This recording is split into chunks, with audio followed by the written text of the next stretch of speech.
Здравствуйте! Мы продолжаем серию передач газеты «Фармацевтический вестник» у редакционного камина. И сегодня у нас в гостях коммерческий директор 3PL-оператора, логистического оператора компании «Доминанта Сервис» Игорь Столин. Здравствуйте! Также в студии ведущий обозреватель газеты «Фармацевтический вестник» Сергей Рякин. Добрый день. Игорь, ну вот мы всегда начинаем нашу программу с глобального вопроса, что важного для вас, как и для нас, происходило в текущем году и чего мы ожидаем в ближайшее время. Но я думаю, что одной из таких тем важных является, очень важных, является для всей индустрии тема введение всеобщей маркировки лекарственных средств. И как мы знаем, сейчас идет эксперимент, он заканчивается. В 2018 году поэтапно будет вводиться маркировка. С 1 января 2019 года уже все должно работать, все лекарства должны быть промаркированы, и по всей цепочке это должно отслеживаться. Вот с вашей точки зрения, насколько все игроки сейчас готовы к введению в 2018 году поэтапной маркировки лекарственных средств? С февраля 2017 года в Российской Федерации проходит эксперимент по внедрению ЕС-маркировки. По данным Федеральной налоговой службы, на сегодняшний момент порядка 1 миллиона упаковок внесено в систему ЕС-маркировка и более 60 участников, среди которых есть как производители, российские и зарубежные, дистрибьюторы, аптечные сети и медицинские учреждения. 10 ноября Государственная Дума в первом чтении утвердила закон по переходу к ЕС-маркировке, тем самым прекратила появление этих иллюзий, которые на фармацевтическом рынке постоянно формировались, основано на том, что, наверное, не получится. Да? В России так часто бывает, давайте мы подождем, ничего делать не будем, все перенесется. Наше государство очень последовательно в своих действиях, да, поэтому никаких поблажек для рынка не предвидится. И если говорить о готовности рынка, то до последнего момента у нас не было информации, да, несмотря на то, что мы постоянно общаемся с российскими производителями, с иностранными производителями, дистрибьюторами, о том, что готовы, не готовы. Информации было недостаточно. Но, тем не менее, мы постоянно в прессе сталкивались с участниками эксперимента, которые декларировали о том, что все идет нормально. И эксперимент удачный, и программа хорошая, все получается и так далее. После 10 ноября, плюс дополнительно, когда Росздравнадзор опубликовал план перехода на 2018 год к ЕС-маркировке, предполагающий, что в первом квартале все нозологии должны полностью перейти, лекарственные препараты в семье нозологии должны полностью внесены в ЕС-маркировка. Во втором квартале лекарственные препараты списка ЖНВЛС дороже 500 рублей, третий квартал дороже 100 рублей и четвертый квартал все остальные. После этого возникла обратная реакция рынка. Рынок не готов. Это связано с тем, что есть специфика производства, да, которая не позволяет производственным площадкам, да, оперативно к первому кварталу обеспечить данный переход. И не только в связи с тем, что этот план невозможен, да, а с точки зрения того, что сроки изготовления оборудования, да, они и программное обеспечение на производственной площадке, они предполагают определенный срок, да, это минимум полгода на сегодняшний момент. И поэтому, если мы говорим о том, что 7 нозологий должно с первого квартала уже быть, то как быть предприятиям, которые на сегодняшний момент еще не заключили договор с поставщиками данного оборудования, такие компании есть. То же самое касается дистрибьюторов. Национальные дистрибьюторы, участники эксперимента, декларируют, что все хорошо. Региональные дистрибьюторы не знают об этом ничего. И мы получаем об этом информацию. Аптечные сети, схожая ситуация. Есть эти участники эксперимента, есть компании в регионах, которые, в общем-то, ждут, когда процесс, что произойдет с этим процессом. Если говорить о логистических операторах, то в данной ситуации у нас более просто. У нас есть возможность подготовиться за понятный срок, и в течение 2018 года я уверен, что все игроки данного сектора успеют подготовиться. А вот если говорить о производителях, вот эта этапность, насколько она на уровне производственных линий выполнима? Тот план, который опубликовал Росздравнадзор, он невыполним с точки зрения фармацевтического производителя. Потому что, ну, на мой взгляд, и я думаю, что производители со мной согласятся, должна быть другая последовательность.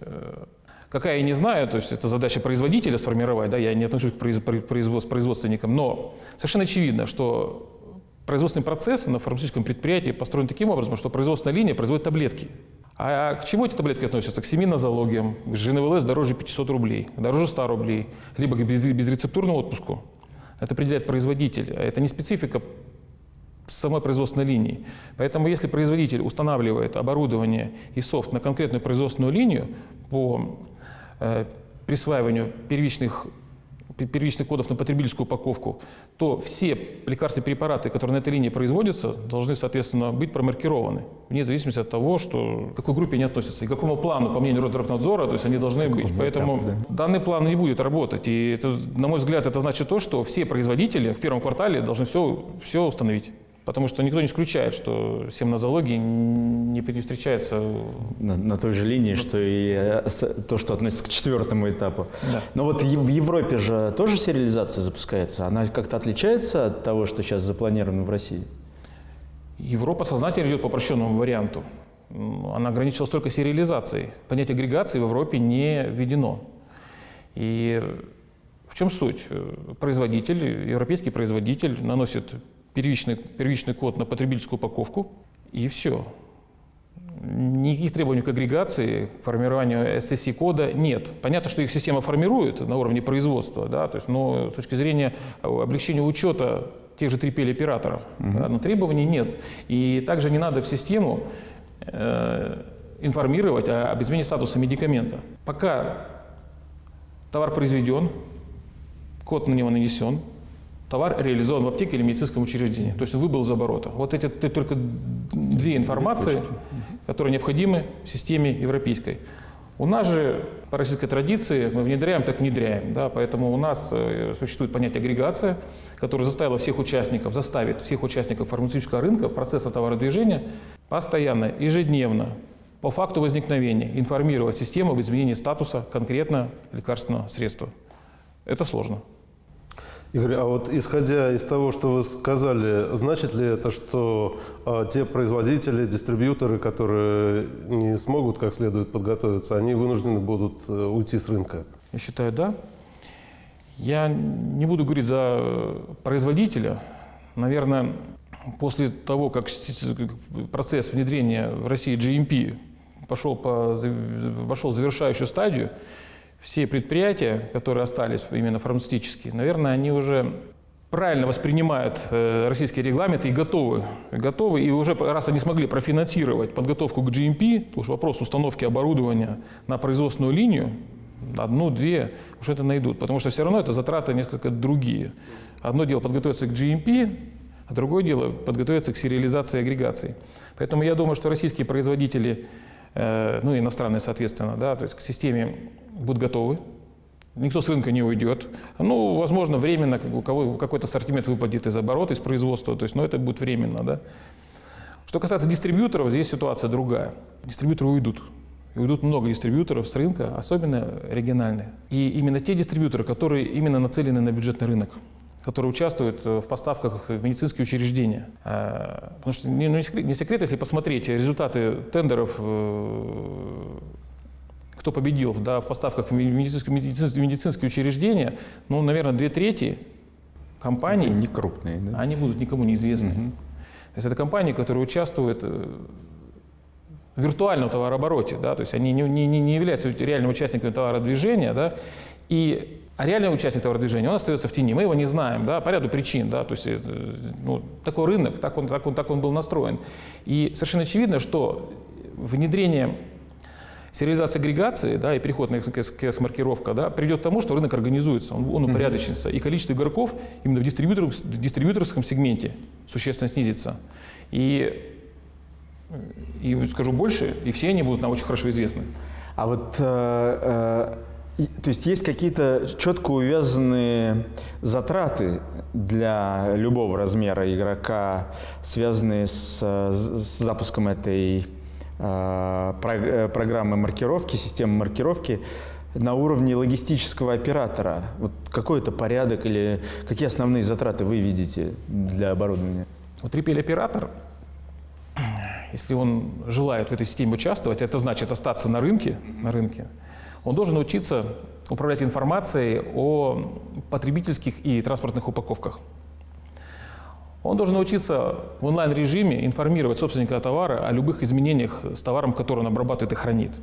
Это значит, что 3PL-оператор должен соответствующим образом проинвестировать в сервисное сетевое оборудование, в ВМС-систему, да, в мотивацию персонала, в настройку отказоустойчивости системы, да, как управление рисками. Он должен правильно настроить свой бизнес-процесс, да, провести его экспертизу совместно с собственником товара, со своим потенциальным клиентом. Если вопрос инвестиций в серверное оборудование, в ВМС – это вопрос денежных средств и возможностей, то вопрос создания бизнес-процесса, так же как и экспертиза, это вопрос нематериального актива. Да. И если говорить именно об этом процессе, я считаю, что это основная ключевая компетенция, да, именно 3PL-оператора, который на рынке должен остаться.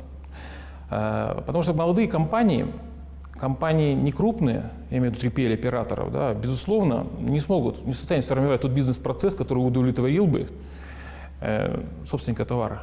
В этом есть сложности. Поэтому я предполагаю, что ряд 3PL-операторов все-таки с рынка уйдут. То есть рынок станет меньше. Вы вот сейчас уже сказали о специфике работы 3PL-оператора по программе маркировки. А почему вот в экспериментальном проекте отсутствуют логистические компании? 3PL-оператор участвует в процессе ЕС-маркировка, может быть, не меньше других, но опосредованно. Да. Это связано с тем, что мы не являемся собственником товара. Участники ЕС-маркировка – это реальные собственники, которые даже современные, да, но в процессе товародвижения им являются. Да. Это производители, дистрибьюторы, аптечные сети, одиночные аптеки, медицинские учреждения. Вот это есть участники. 3PL-оператор сосредоточен на оказании услуг производителям и дистрибьюторам, отчасти аптечным сетям. Поэтому участвуем мы в ЕС-маркировке, не участвуем? Я говорю, да, мы очень участвуем и вовлечены в процесс. Но, к сожалению, мы не участвуем в эксперименте, потому что, в частности, Dominanta Service не имеет договора с клиентами, которые участвуют в эксперименте. Да, то есть, поэтому мы не являемся участниками, даже опосредованными. Но, скажу больше, поскольку компания Dominanta Service представлена в нескольких сегментах фармацевтического рынка, да, это и производственный сегмент, да, то есть у нас достаточно 5 производственных площадок, да, за пределами Российской Федерации, да, и, соответственно, логистический оператор – это новое направление компании Dominanta, да, то мы очень глубоко вовлечены в процесс подготовки именно компании Dominanta как производителя к процессу сериализации, потому что Dominanta представлена на рынках не только Российской Федерации, на рынке СНГ, рынке Восточной Европы, да, то есть, где тоже все это будет внедряться. Поэтому мы активно участвуем, да, формируем бизнес-процесс, данной ситуации, вносим изменения в софт, это уже происходит сейчас, да, в данный момент. Игорь, а вот интересно, мы поговорили о сложностях и готовности рынка к этому проекту, к этапам. А давайте попробуем посмотреть с другой стороны, какие возможности, какие положительные черты несет в себе эта программа для вас или для ваших партнеров, для 3PL-операторов? В общем, мы очень положительно воспринимаем внедрение ЕС-маркировки, потому что я считаю, что это прорыв для фармацевтического рынка. Есть вопросы к внедрению, да, к этапности, но это вопрос, скажем так, временный. Да, то есть, в общем, мы довольны, мы полностью поддерживаем, потому что переход на ЕС-маркировка именно к кодировке индивидуальных потребительских упаковок, да, то есть открывает новые возможности для рынка. Мы не будем их перечислять, но в формировании этих возможностей участвуем мы, как 3PL-оператор, да, взаимодействуя с производителями, с дистрибьюторами. Процесс информированности клиента об изменении статусов предполагает очень тесную интеграцию с собственником товара. Да, это предполагает очень ответственный профессиональный подход. Это предполагает формирование такого бизнес-процесса, серьезнейшей экспертизы этого процесса, да, который позволит собственнику товара спать спокойно, так называется. Да, и это доступно не всем, это только профессионалам. И если мы сможем это сделать, да, то мы себя зарекомендуем на рынке как игрок, который имеет возможность работать бесконечно долго. Да, то есть мы будем найдем правильное положительную восприимчивость со стороны клиентов, да, то есть и так далее. Поэтому тот, кто сможет предложить прозрачную, непрерывную, безопасную систему, да, тот, кто предоставит клиенту хороший протокол интеграционный и объем необходимой информации, да, и сможет оперативно это все предоставлять, тот и будет конкурентен. Да. То есть если говорить о доминанте сервис, то здесь можно сказать следующее, да, что мы с двух сторон движемся к этому проекту. Да, сначала со стороны доминанта как производителя, да, и мы уже все это, в общем-то, прошли. Да, сейчас у нас есть глубокое понимание, да, то есть именно той информации, которую мы должны предоставлять собственнику товара, именно товара, который находится у нас на складе, с одной стороны. С другой стороны, поскольку Доминанта Сервис является молодой компанией, да, а мы один из самых молодых 3PL, да, хотя относимся к профессионалам, да, потому что история длинная, но проект у нас новый. Да. Мы, когда проектировали склад, когда его оснащали, да, с самого начала понимали, что будет S-маркировка. И все оборудование, да, а именно терминалы сбора данных, ВМС, серверное оборудование, сетевое, принтеры, они все закуплены и рассчитаны на то, что они должны участвовать, будут участвовать в процессе S-маркировки. И здесь я воспринимаю это как конкурентное преимущество именно наше, да, которое, во-первых, позволит нам максимально быстро перейти и адаптироваться, максимально быстро предоставить клиенту или ответить клиенту, собственнику товара, на все вопросы, касающиеся S-маркировки. Ну да, мне кажется, это важно тут понимать, что в профессиональных 3PL логистических операторах, которыми Доминант Сервис является, ведь будет важно, что вы сможете вот этот информационный, в том числе, сервис предоставлять не только отчетность в государственные органы, но и самому производителю. И он поупаковочно будет, по сути, понимать, где находится и куда выехал, как минимум, его продукт. Здесь немножко другая ситуация. Отчетность в государственные органы будет формировать собственник товара, как участник S-маркировка. Тем самым определяется наша ответственность за качество передаваемой информации, да, клиенту. И у клиента это самое главное, то, что он ждет. Скажу еще несколько слов про ВМС-систему. Да. То есть разные 3PL-операторы используют разные ВМС-системы для управления товаропотоком. Есть промышленные, известные там SAP, Oracle-система, да, и есть система промышленного производства, собственная разработка.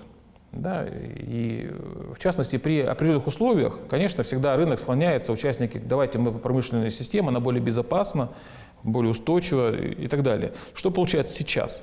Как раз сейчас, при переходе фармацевтического рынка на S-маркировку, мы столкнулись с тем, что промышленные системы, как раз их невозможно адаптировать в понятные сроки к требованиям S-маркировки.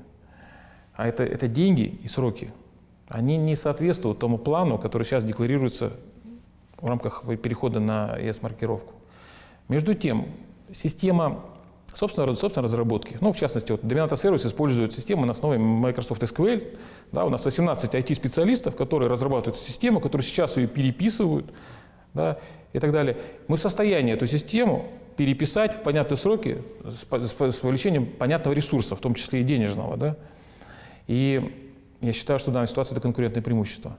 Мы более гибкие. То есть правильно я понимаю, что вы предлагаете для тех производителей, которые не успеют или не успели поставить на свое производство систему маркировки, что вы это можете сделать для них на своих площадях? Это нам недоступно, да. Мы говорим о том, что если мы берем на себя обязательство и ответственность информировать собственника товара, с которым у нас есть договор ответственного хранения, да, об изменении статуса лекарственного средства, то мы понимаем, за счет какого программного продукта мы будем эту информацию предоставлять. Понятно, что производитель, либо собственник товара должен иметь свой софт, который позволит эту информацию воспринимать от нас в виде какого-нибудь электронного документа, да, который в рамках определенной модели интеграции мы ему отправляем. Вопрос другой.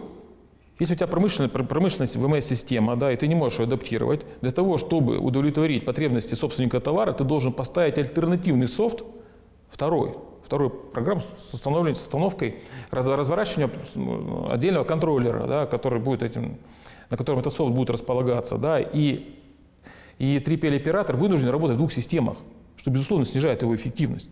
Мы же гарантируем, что мы будем работать в рамках одной ВМС-системы. И тем самым это проще, это безопаснее.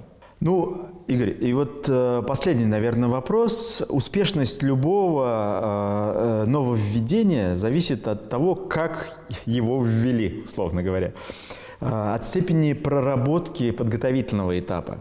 Как регуляторная, так и методические составляющие. Как вы считаете, есть ли какие-то моменты, которые вот в этой программе, которую мы сейчас обсуждаем, всеобщей маркировки, которая вводится в 2018 поэтапно, а в 2019 всеобщей становится, есть ли какие-то моменты, которые требуют дополнительной проработки, где мы, как отрасль, не совсем готовы к внедрению мгновенному? Ну, хотелось бы отметить, что в этот раз регуляторная составляющая в области информированности всех участников о проекте ЕС-маркировка находится на высоком уровне. Проводятся вебинары, идет пилотный проект, разработаны методические рекомендации. И участников рынка, по крайней мере в Москве, формируется устойчивое впечатление, что информированность высокая, что все идет правильно и успех гарантирован. Да. Данная иллюзия заканчивается, когда мы выходим в регионы. Ну, специфика работы предполагает, что я общаюсь с региональными дистрибьюторами, с аптечными сетями, но отсутствует информация. Никто не готовится, ничем они не занимаются. Все ждут, два момента. Да. Первое, все равно сроки сдвинутся. Никуда не денутся, успеем подготовиться. Либо, а что нам делать-то? Мы ничего делать не будем. Сейчас же подождем, когда 1С перепишет свою учетную программу, мы будем готовы. То есть это настолько подтверждает, что нет информации. Да, а информацию в регионах откуда может появиться? Да? Это Росздравнадзор, территориальное отделение, да? это Министерство здравоохранения региональное. И здесь, видимо, все-таки надо регуляторным органам посмотреть и обратиться еще раз к информированности и именно региональных компаний. Потому что без этого... Россия большая страна. Москва – это не вся Россия. Может быть, половина, да, но не вся. Да. И в любом случае проект можно считать успешным, да, когда он имеет сквозную реализацию. Да, когда не только по вертикали все участвуют, но и по горизонтали тоже. А в России, может быть, горизонталь еще и посложнее будет, учитывая масштабность нашего государства. Да, я думаю, что и нам, и нашим зрителям понятно, что ситуация в Москве не всегда или всегда не равняется ситуации во Владивостоке. И сейчас, конечно, очень многое зависит от степени подготовки на местах, от того, как вся цепочка поставки лекарственных препаратов будет готова к этой поэтапной, а на самом деле, в общем-то, достаточно компактной программе внедрения, программы маркировки всех индивидуальных упаковок лекарственных средств. Я хотел бы поблагодарить и напомнить, что у нас в студии был коммерческий директор логистического оператора компании «Доминанта Сервис» Игорь Столин. Спасибо большое. Вам спасибо. И ведущий обозреватель газеты «Фармацевтический вестник» Сергей Рякин. Спасибо. До свидания. Спасибо большое. Всего хорошего. Увидимся в следующий раз.